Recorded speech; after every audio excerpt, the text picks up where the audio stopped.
Hi everyone, my name is Erin Elizabeth Warenberg. Thank you so much for taking some time out of your day to be here with me today.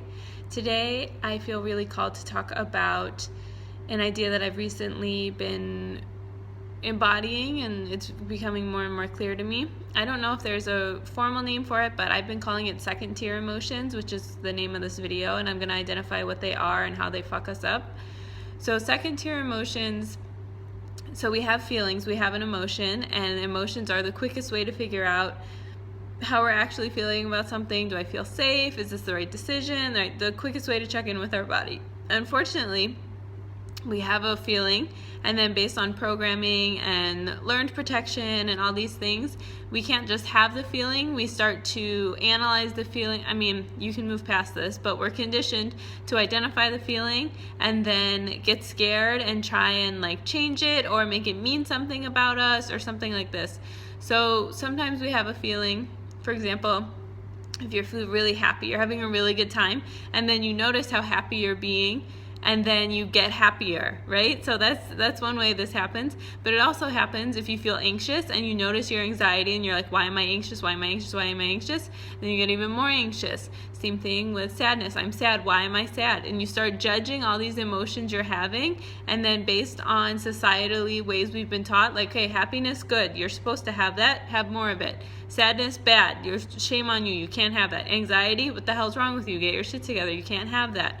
So we have all these emotions, and then the second tier is the way that we use the ego to judge the emotion we're having. So that's basically what it is. And how does this fuck us up? So some people might think, well, isn't it good if I'm feeling happy and then I decide to be more happy? I decide to be happier. Yes, that is good. It's good and bad. It's good because it shows us that we are in control of our emotions, right? You notice something that you've been taught is good, so then you just amplify it more. So you can clearly decide any way you're feeling about anything ever, but it's not good because we think we have to wait to experience happiness from an external source to feel even more happy. So we associate this idea that I can't feel truly happy within myself until something externally has activated happiness within me first, and then I can move forward from there, which is not true. You can choose happiness or joy at any moment of any day. And then also, of course, when you judge your emotions and they get amplified by these second tier emotions, then that's a form of resistance, because resistance is just not allowing something to happen, and that's what judgment is. That separates us. So if you notice that you are anxious and you get more anxious, your anxiety is going to stick around longer because you are judging your anxiety instead of being like, thank you for showing up for me. What do you need to show me? What are you protecting me from? What are you telling me is going on? What's going on in my body? What's the lesson here? I used to suffer. I still get anxiety a little bit every once in a while, but I've cut back a lot. I don't drink alcohol anymore, which helped a lot. I meditate a lot. I try to do breathing and grounding exercises. So I've done a lot to try and combat my anxiety.